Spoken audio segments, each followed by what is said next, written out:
Transforme tes peurs en force. Le pouvoir caché de la peur. La peur est l'une des émotions humaines les plus fondamentales.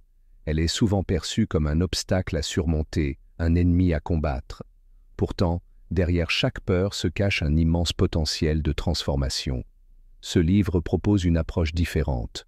Au lieu de fuir ou de réprimer nos peurs, nous allons apprendre à les comprendre, les accepter et surtout à les transformer en force motrice pour atteindre nos objectifs et vivre pleinement. En les intégrant à notre processus de développement personnel, la peur devient un puissant levier de changement et de résilience. Comprendre la nature de la peur. La peur, à son origine, est une réponse naturelle à une menace perçue, un mécanisme de survie qui nous protège depuis l'aube de l'humanité.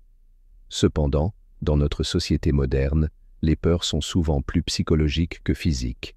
Peur de l'échec, du jugement, de l'inconnu. Ce chapitre explore les différents types de peurs, leurs origines biologiques et psychologiques, et comment elles influencent notre comportement et nos choix. Il met l'accent sur l'importance de reconnaître nos peurs pour mieux les utiliser à notre avantage. Concept clé, peur instinctive versus peur psychologique, l'amygdale et la réaction combat ou fuite, l'impact de la peur sur le corps et l'esprit. Identifier ses peurs personnelles.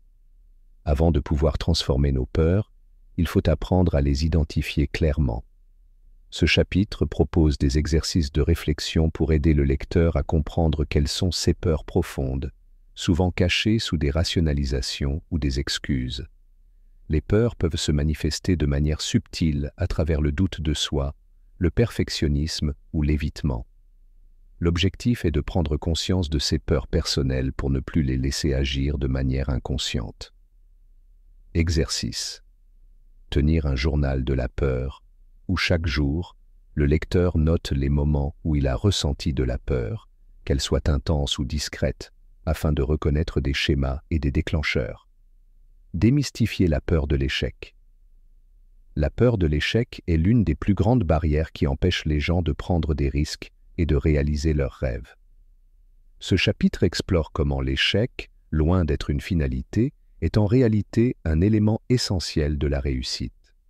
En présentant des exemples de personnes célèbres et de grandes réussites, ce chapitre démontre que chaque échec est une opportunité d'apprentissage et un tremplin vers le succès. Étude de CAS. Des exemples concrets, comme celui de Thomas Edison, qui a échoué des milliers de fois avant de réussir à inventer l'ampoule, ou de J.K. Rowling, rejeté par plusieurs éditeurs avant de publier Harry Potter. Faire face à ces peurs, l'importance de l'exposition. Éviter nos peurs les rend plus fortes. Le seul moyen de les surmonter est de les affronter progressivement.